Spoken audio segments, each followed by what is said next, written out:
Well, hello everyone. Lovely to see you all. Thank you for making the time. I really do appreciate that.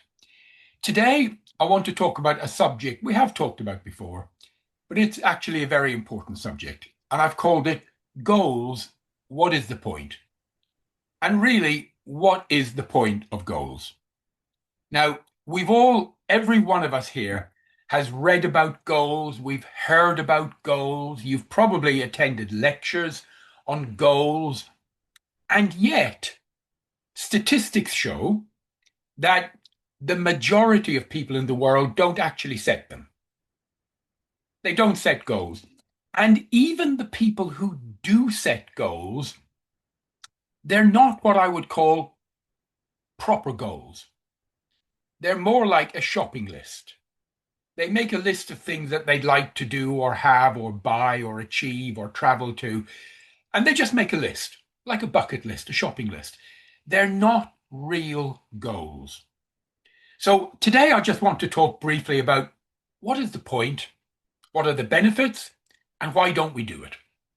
Um, I'm reminded of a talk I used to do ages ago about attitude.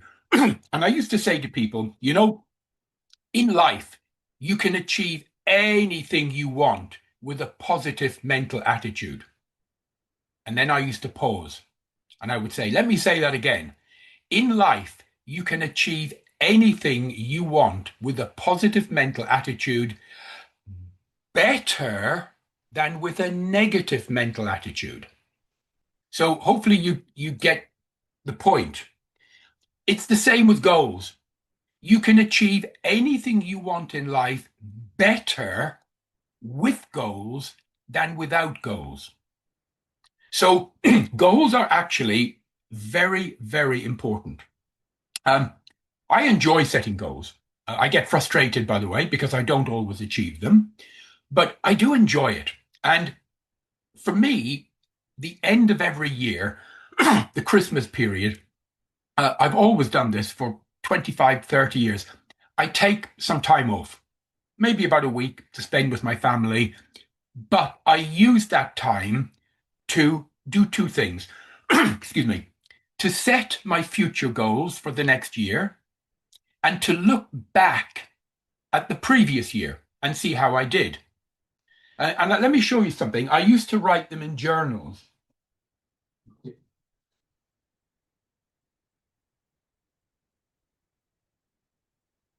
Here are some from my bookcase. It actually says journal. Don't know if you can see that.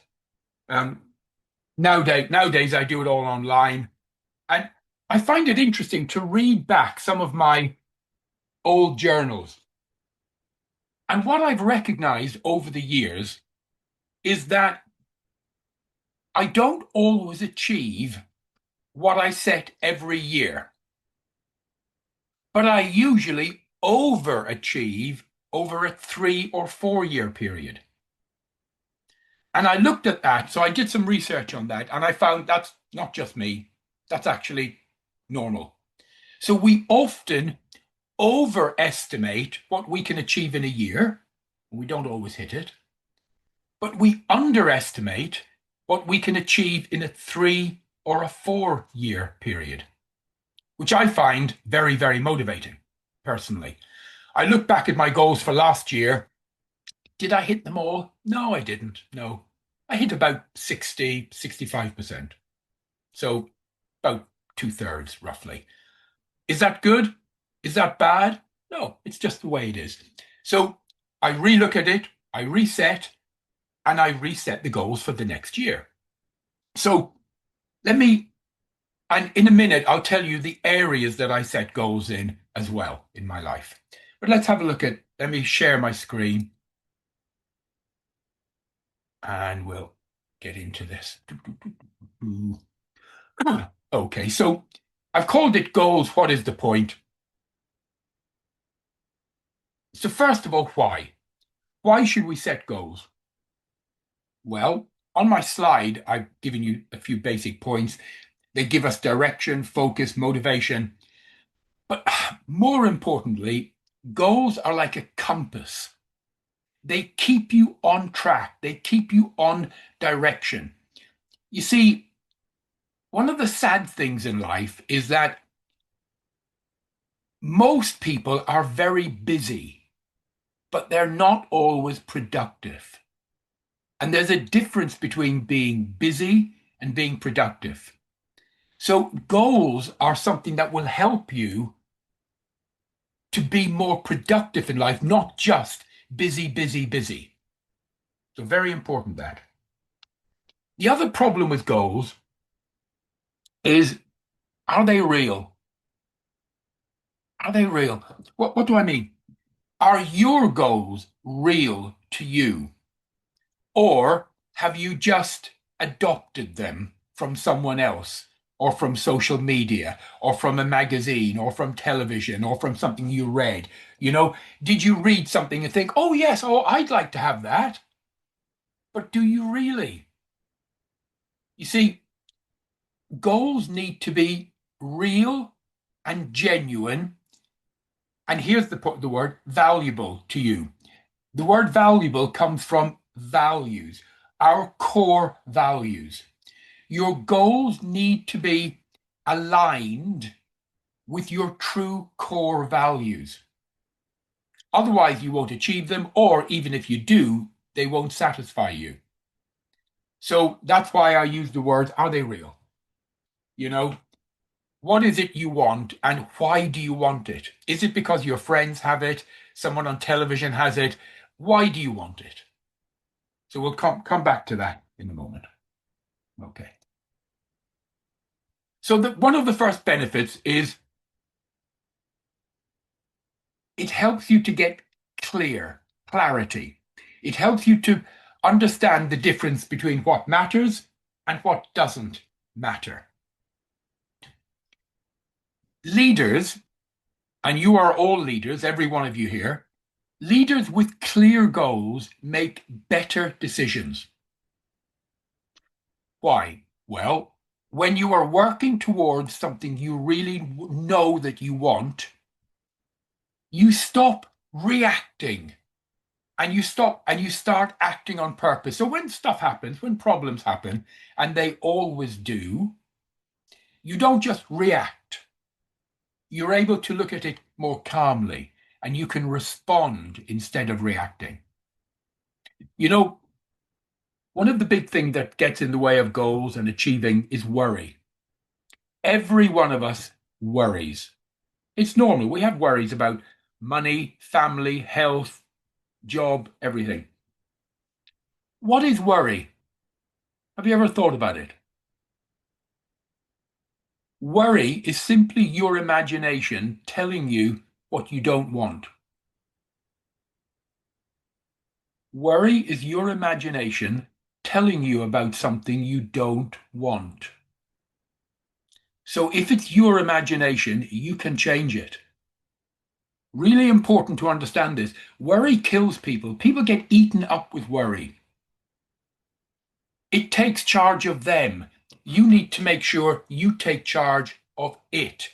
Big difference. So let's look at the next benefit. Setting goals helps you with your motivation and your commitment. Motivation doesn't come first. Commitment does. People often think, oh, once I become motivated, then I will be able to commit. Once I have the motivation within me, then I will be committed. No, no, no, no. It's the other way around. You need to get the commitment first. And goals give people something meaningful to be committed to. Even when your enthusiasm goes down, and that happens with all of us, your goals will keep you committed. And when you're committed, the motivation comes. Let me share something interesting with you. Potential minus commitment equals 0. Now, this happens a lot in work, in jobs, in recruitment. How often have you ever been in a job where maybe you've had to be involved in recruiting someone, and you look at their CV and you read read their history and you interview them, and my goodness, they are fantastic. Oh, they look good, they talk good, they sound good, their CV is good, they have a great history, they've got qualifications. Wow, you have got a superstar. So you recruit them into your team, and 2 months later, they're gone. Poof, woof, gone. What happened?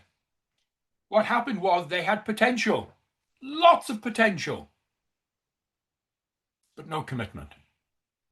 Potential minus commitment equals zero. Very important. Always remember that. So goals will help to keep you motivated. Another benefit, it helps you to grow and it helps you to build your confidence. Working towards goals builds a strength within you. It builds resilience. And every single time you take one, and it doesn't have to be big, it can be a tiny, tiny little step towards your goal. One little thing, you feel better. You feel good. It builds your strength. It builds your internal strength.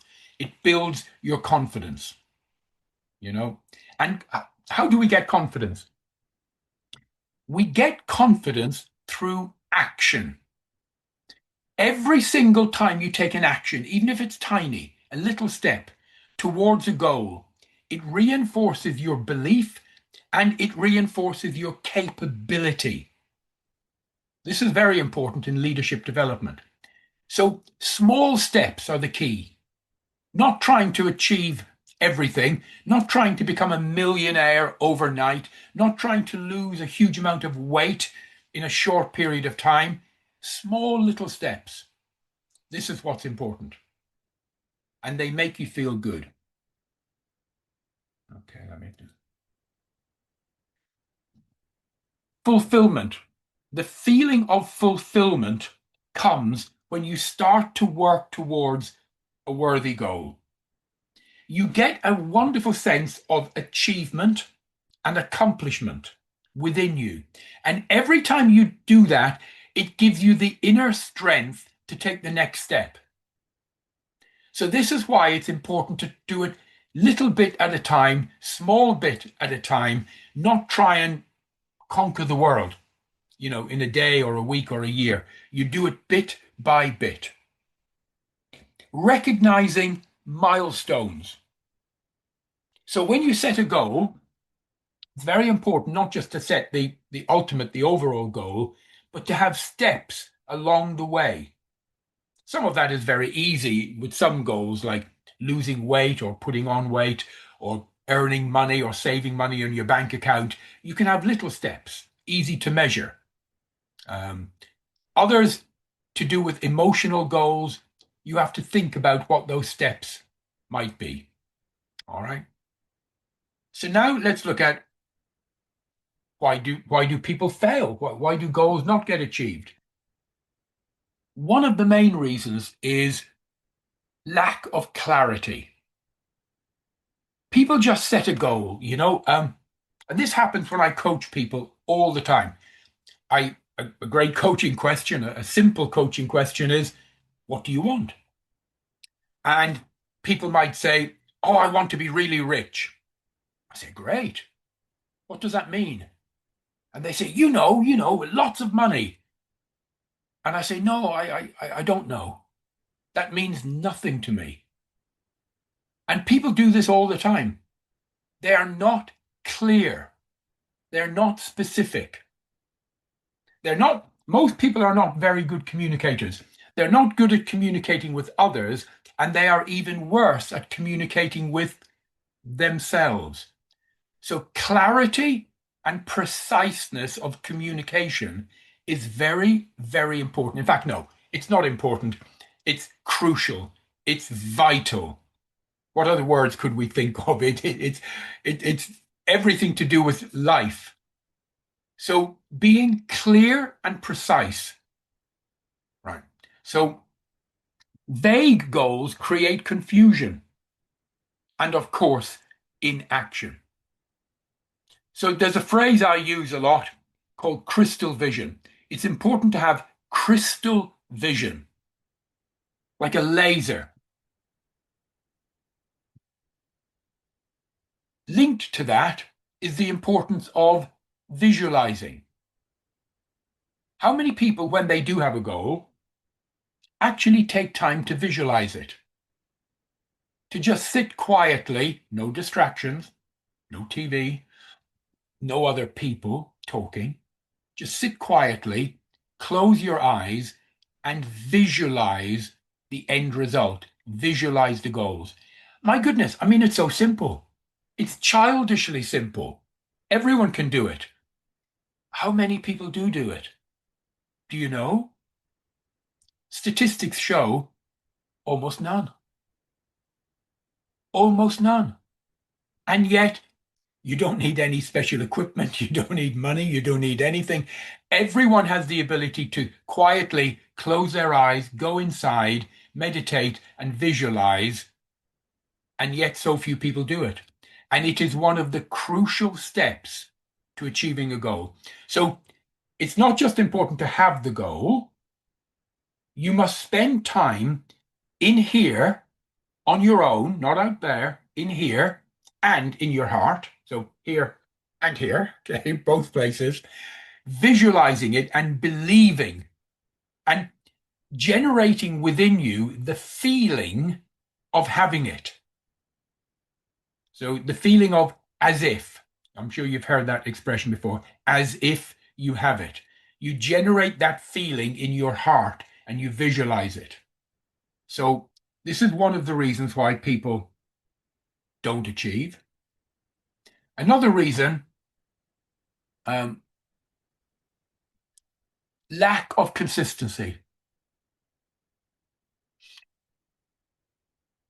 The wonderful thing about goals is you should and could and achieve them little bit by little bit. You don't have to take giant steps. You know, if you want to lose weight, you don't have to lose kilos. You can lose just a tiny bit, insy bitsy witsy teensy bit, tiny in a week. And then next week, another tiny little bit. And suddenly you'll start to feel good. You'll start to feel different. You'll start to feel confident. You'll start to have the belief, hey, I can do this. And the steps can get a little bit bigger then. But there's an old English saying it's a cinch by the inch. Don't know if you've ever heard that, but it's a cinch by the inch, meaning you can do it a little bit at a time. Small repeated actions. Okay. Here's one of the big ones. Why do people not do it, or why do they start? Because a lot of people start. A typical is gym membership. You know, at the beginning of the year, everyone says, I'm going to join a gym, I'm going to go running, I'm going to go out, I'm going to get healthy, I'm going to get fit, I'm going to eat better, I'm going to be great. And then it falls off. And it falls off very quickly, actually.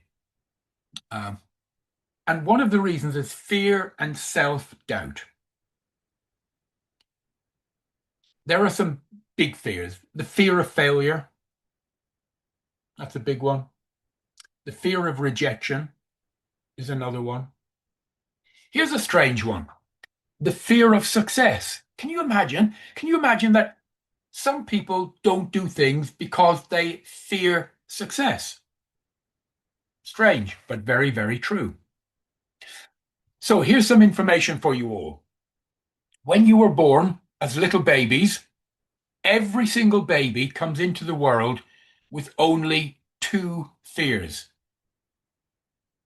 A fear of falling and a fear of loud noises. That's it. Babies have no fear of rejection, no fear of failure, no other fears at all. So you and I, when we were perfect little babies, we had no fear. And we have learned how to have fear. We have learned how to have fear of rejection, fear of failure, and all the others. I like that because it means if we have learned it, we can unlearn it. If we have programmed ourselves to have fear of failure, great. We can unprogram or reprogram ourselves. It's within our ability to do that. Okay? So be aware of that. When you fear something, it's not real. I mean, I'm sure you've all heard that, the word fear, Fear, false um, expectations appearing real. Fear, false expectations appearing real. They're not always real. So let me talk to you about the areas that I set goals. Uh, I usually set them in four areas: um, health, wealth, happiness, and wisdom. So why do I pick those? Health is very important. Health is what we call a deficiency goal. It means you don't always know you want it until you haven't got it. You speak to any young guy or girl, 18, 19, 20 years of age, they think they're going to live forever. They feel healthy. They feel fit. Health isn't an issue for them. But health is a very important goal. So I have an attitude in life. If I don't take time to be well, I'm going to have to take time to be ill. And I just don't have time to be ill. So I better take time to be well. So my health goals are all to do with, just exercise and nutrition and so on. So health is one area. Wealth is another. Why? Well, not probably for the reason you think. One of the benefits of achieving wealth is financial security. Why is that important? So that it's not because you can live in a big house and travel the world and have wonderful cars. No, no, no. One of the benefits of financial security is so that you don't have to worry about money, so that you can focus on other more important things in life, like family relationships and whatever, building knowledge, wisdom. So, but if you're constantly worrying about money, you really can't focus on the other things in life. So the reason to achieve wealth, or not necessarily wealth, financial security, that's all, is so that you don't have to worry about money. That's all, you know. Will wealth itself bring you happiness? Not necessarily. Not necessarily. Right. My other area is happiness. I set goals. It's a strange word, isn't it? How do you set goals in happiness? Um, and that's to do with family and relationships. So my family, my wife, my children, I set goals on building stronger relationships because that would make me happy. Um, and then my fourth area is wisdom and knowledge. Again, I'm not suggesting you do this. For me, this is important. It's an area that I have a huge interest in. So I like to read, I like to study, I like to find out what's going on, or as we say, what's really going on, you know. Um, because what we see, what we hear, what we read is not always what is really going on. So those are the areas I like to set my goals in. Um, and so finally, to finish off today, um, I'd like you to just reflect on what we've said. Um, this recording will be available for you to look at. Um, I'd like you to think of just one goal, only one, just one, that you yourself would be prepared to commit to taking and taking immediate action on. So just think now, you don't have to share. Just think of one goal, only one, that you would like to achieve and that you are willing to commit to taking action on immediately. And I'll leave you with that. So I'll wind up by saying, are there any questions or anything you'd like me to go back over? Let me stop the share. Actually, yes.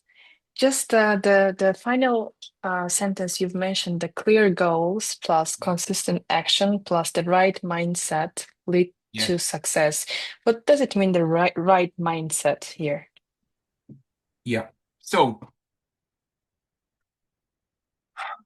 believing that you can achieve it, knowing inside that, yes, I can do this, and having the mindset that I am willing to take the small, it doesn't have to be big steps. I am willing to take the small initial steps to help me on the road. So it's to do with your belief, The confidence. confidence. Yeah. Thank you so Yeah. much. Not Thank you at so all. much. Not at all. Sana, you have a question. Yeah, hi. So I have a question about goals. There are some goals that we want to take, and sometimes there is a goal that is needed to be taken. Mm. So how do we choose? Should I make the goal which I want to do, or something that has to be done? Like sometimes it's a health goal, and you just have Yeah. to make out time, and sometimes Yeah. it's a creative goal. Yeah. So you want to focus No, more on the creativity. that's a Yeah. very So good question. Okay. If it's something that, it has to be done, even though it might not even be a goal, but it's something comes up in your life and it suddenly appears. Maybe there's a bit of an emergency or something to do with health, wealth, job, family, and it needs to be done. You do need to do that first, because if you don't, it will eat away at you and it will take your bandwidth from achieving your goal. So if something like that comes up, it's important to try and deal with it as much as you can. And then once it's done, you can go back to your goals. And by the way, achieving goals is not always smooth. It's not like being on a treadmill and you just walk and walk and just keep going in the right direction at the same speed. No, you stop, you start, stop, go off in one direction, come back. It's not always smooth. And this is one of the reasons people get a bit discouraged and they fall off the track, you know. Um, as long as you know in advance that it won't necessarily be a smooth ride. This is why I say you just take things very slowly, one little step at a time. It's not about conquering the world in 1 week or 1 year. It's about you, never, no one else. It's about you making small, recognizable achievement steps on a consistent basis. That's all that's needed, nothing else. And the other thing is, please don't beat yourself up over it. Oh. So do not beat yourself up when things don't go your way. It's like being on a track. If you happen to step off, and that will happen, it's all right. Step back on. If you're trying to lose a bit of weight and you set yourself a certain diet, and at some point you mess up the diet and you eat something you shouldn't have eaten, don't beat yourself up. Just say, hey, okay, it happens. And from right this minute, I'm back on track. Okay, any other questions? Okay. Anirban, you have a question. Hi, Gerard. Question here is about the goal itself, and we tend to sometimes see the goals which you have talked about. There's the personal goals, and there is the professional level goals. Many a times in professional life, and when the goal setting is being done, you do time planning on a backward basis, right? You set the goal and do a Yeah, backward planning, and it tends to work because you have to rush through things. You can't take bite size. You do a backward planning in order to hit your deadline, and it mhm, must be required by the organization. On the personal level, if you kind of do that backward planning, many a times you tend to fall flat. Example, the resolutions at the beginning of the year: within yeah, 1 month I will lose 10 kgs, or within 1 month I will read 5 books, yeah, and you fall flat. Okay, so you're setting their bite size, the way you have recommended, start with a very small step, a mini step, and then get the confidence, build up on it, and then works way. So I see the goal setting for personal life and professional life is so different. There, the backward planning is working. Here, the backward planning is failing. Probably when I should do a forward planning with a baby mini steps, right? So I Yes. feel a little difficult to understand that. Yeah, you're absolutely right. And here's the thing: personal life, business life. Sometimes in business life, we get given goals. We get told what we have to achieve by our bosses, certain projects in a certain time. So we don't have any room for maneuver. We've got to do it. The great thing in our personal life, we have much more flexibility. If we do fall off the track, we can get back on and we don't have to beat ourselves up. So we can be more caring about our own personal goals than business. Business goals are slightly different. Other people are involved, other timelines, other activities. We can't be as gentle with ourselves. Does that make sense? Is that a good word? We can't be as gentle with ourselves as we can with our personal goals. Right. Okay. Well, listen, everyone, thank you for your time today. Really appreciate it. The recording will be made available. Anyone can have it. Thank you. Look forward to seeing you all next week. Look after Gerard. yourself.